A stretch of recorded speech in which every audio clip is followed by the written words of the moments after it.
તો ભગવાન શંભુએ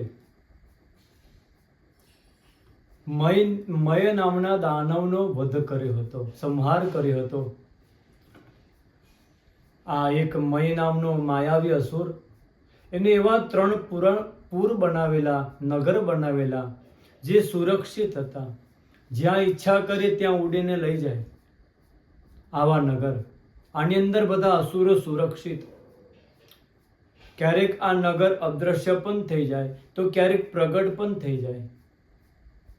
અને તે વખતે આ નગરના અસુરોએ બધા સંસારના જીવોને હેરાન કરવાની શરૂઆત કરી. પ્રજા ત્રાહિમામ પુકાર્યા, હાહાકાર મચ્યો. બધા ભગવાન શંકર પાસે ગયા, પ્રાર્થના કરી કે પ્રભુ આ અસુરોથી અમારું રક્ષણ કરો. ત્યારે ભગવાન શંભુ મહાદેવ એ કહેવા લાગ્યા, તમે ચિંતા ના કરો, હું હમણાં જ જાઉં છું, અસુરોને વધ કરું છું. ભગવાન શંભુ યુદ્ધ કરવા માટે આવ્યા અને આ 3 અસુરોના પૂરના અસુરોને સાથે ભગવાન શંભુએ યુદ્ધ કર્યું. સેંકડો અસુરો માર્યા ગયા, પરંતુ આ 3 પૂરમાં એક અમૃતનો કૂવો, જે મરેલા અસુરો અંદર નાખવામાં આવે અને જેટલા મરે એટલા બધા જ પાછા સજીવન થાય, પાછા યુદ્ધમાં આવે. વિચાર કર્યા, સજીવન કરે છે કોણ? પાછા યુદ્ધમાં આવે છે. મહાદેવ વિચારે કે શું કરું? ત્યારે ભગવાન વિષ્ણુ પ્રગટ થયા, બોલ્યા, હમણાં હું જઉં છું. અને કહેવા લાગ્યા કે ત્યાં અમૃતનો એક કૂવો છે, એને લઈને આ બધા અસુરો પાછા સજીવન થઈને યુદ્ધ કરવા આવે છે. હમણાં જ હું બ્રહ્માજીને લઈને જાઉં છું. તો ભગવાન વિષ્ણુ એ ગાય માતા બન્યા અને બ્રહ્માજી એ વાછરડો બન્યા. અને એવું આકર્ષક રૂપ ધારણ કર્યું છે અને આ નગરમાં આવ્યા. અસુરો જોયા કરે છે, કેવા સુંદર છે આ ગાય માતા, કેવા સુંદર દેખાય છે. આમ કરતા કરતા અમૃતના કૂવા પાસે પહોંચ્યા અને ભગવાન બધું જ અમૃત પી ગયા અને વાછરડા રૂપી બ્રહ્માજીને સાથે લઈ ને ભગવાન અદૃશ્ય થયા. અસુરે જોયું તો અમૃતના કૂવાની અંદર અમૃત ગાયબ. વિચાર્યું કે આ જે ગાય આવેલી ને એ જ બધું અમૃત પીને ગઈ.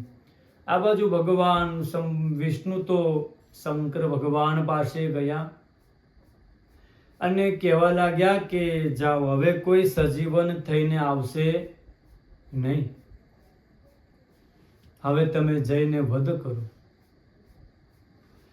હવે શંકર ભગવાન તીક્ષ્ણ બાણ છોડવા લાગ્યા, બધા અસુરો મરવા લાગ્યા. અંતે એવું બાણ માર્યું કે 3 પૂરો નગરોને ભગવાને ભસ્મ કર્યા. અને આ 3 પૂરને ભસ્મ કરવાથી ભગવાન શંભુનું એક નામ પ્રસિદ્ધ થયું, ત્રિપુરારી. 3 પૂરોનો ભગવાન શંભુએ સંહાર કર્યો. અરી એટલે શત્રુ બન્યા. બોલે ત્રિપુરારી મહાદેવ કી જય. ભગવાન ત્રિપુરારી બન્યા. હવે આ 7મ સ્કંદ એના 11મા અધ્યાયથી લઈ અને 15મા અધ્યાય સુધી એ 5 અધ્યાયને કહે છે ધર્મ પંચાધ્યાયી. આ ધર્મ પંચાધ્યાયી નારદજી યુધિષ્ઠિરને બતાવે છે અને સુખદેવજી પરીક્ષિત રાજાને સમજાવે છે. નત્વા ભગવતે જાય લોકાનામ ધર્મ હેતવે વક્ષ્યે સનાતનમ ધર્મમ નારાયણ મુખાશ્રુતમ. નારદજી યુધિષ્ઠિરને કહે છે કે મેં ભગવાન નારાયણના મુખથી સાંભળેલો સનાતન ધર્મ એનું વર્ણન કરું છું. આ અધ્યાયની અંદર વર્ણાશ્રમની વાત આવે. આપણા 4 વર્ણ છે, બ્રાહ્મણ, ક્ષત્રિય, વૈશ્ય અને શૂદ્ર. તો કયા વર્ણે કયું કર્મ કરવું એનું વર્ણન બતાવ્યું. તો બ્રાહ્મણનું કર્મ શું છે એ બતાવે છે સૌ પ્રથમ. તો કહે છે સત્યમ દયા તપસ શૌચમ. બ્રાહ્મણોનું સૌ પ્રથમ અધ્યયન અને અધ્યાપન, ભણવું અને ભણાવવું, યજ્ઞ કરવો, યજ્ઞ કરાવવો, દાન દેવું ને દાન લેવું, આ બ્રાહ્મણના કર્મ બતાવ્યા. ક્ષત્રિયના કર્મ પણ બતાવ્યા કે તમારે સંરક્ષણનું કામ કરવું. વૈશ્યના કામ બતાવ્યું કે વ્યાપાર કરી અને પોષણ કરવું. અને શૂદ્રનું કર્મ બતાવ્યું કે તમારે ત્રણેય વર્ણની સેવાનું કામ કરવું. આ વર્ણના કર્મ બતાવ્યા છે આ ધર્મ પંચાધ્યાયના પ્રથમ અધ્યાયમાં. ઇજ્યાધ્યયન દાનાની વિહિતાની દ્વિજન્મનામ જન્મ કર્મ વદાતાનામ ક્રિયાશ્ચાશ્રમ ચોદિતાઃ. આની અંદર વિશેષ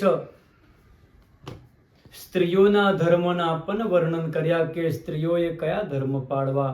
તો સ્ત્રીણામ ચ પતિદેવાનામ તત્શુશ્રુષાનુકૂલતા તદબંધો સ્વનુવૃત્તિશ્ચ નિત્યમ તદ્વ્રતધારણમ.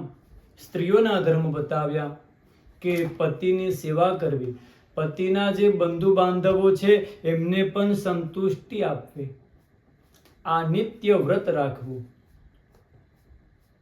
આમાં ધર્મ પંચાધ્યાયની અંદર બતાવ્યું. અને ભગવાન 4 વર્ણ માટે એક સૂત્ર આપ્યું. કયું સૂત્ર? સદાચરણે નિરતાઃ. તો બ્રાહ્મણોએ આ સૂત્ર સાંભળ્યું તો પોતાની યોગ્યતા જ્ઞાન પ્રમાણે, સ્વભાવ પ્રમાણે એનો અર્થ કર્યો કે આપણે હંમેશા સદ આચરણમાં રહેવું, પવિત્ર આચરણમાં રહેવું આ બ્રાહ્મણનું કર્તવ્ય. આ જ સૂત્ર ક્ષત્રિયએ સાંભળ્યું તો એમને પોતાના સ્વભાવ પ્રમાણે અર્થ કાઢ્યો. સદાચરણે નિરતાઃ. આપણે ધર્મની રક્ષા કરવા માટે, દેશની રક્ષા કરવા માટે રણભૂમિમાં સદાયને માટે તત્પર રહેવું. સદાચરણે નિરતાઃ એક જ વાક્ય છે પણ અર્થ આવો કાઢ્યો. વૈશ્યએ સાંભળ્યું તો એમને એના પ્રમાણે અર્થ કાઢ્યો. એમને શું અર્થ કાઢ્યો? સદાચરણે નિરતા.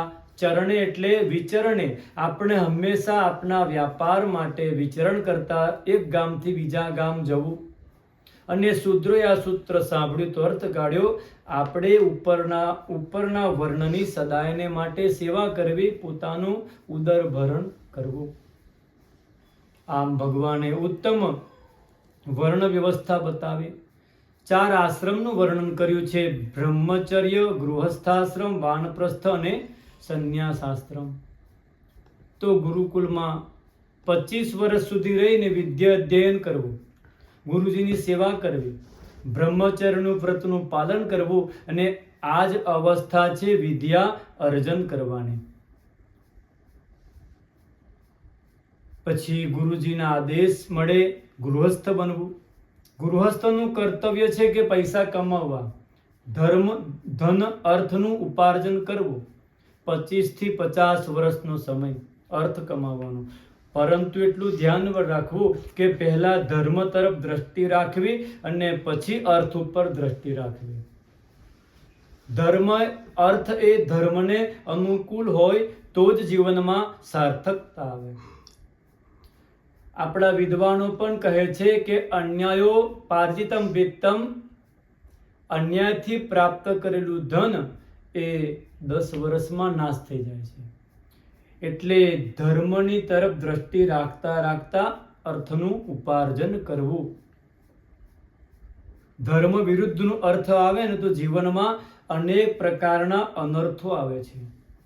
જેટલા પણ વિકાર છે, વ્યસન છે, આ બધા જ દૂષિત ધનથી જ આવે. બધાને ખવડાવીને ખાવું એ ગૃહસ્થ આશ્રમને બધા જોડાયેલા રહે તો જ સાર્થક છે. બધાના ભરણ પોષણનું પણ ધ્યાન રાખવું. પોતાના ઉદરમાં જેટલું અન્ન જાય ને એની ઉપરનો અધિકાર આપણે માનવો નહીં.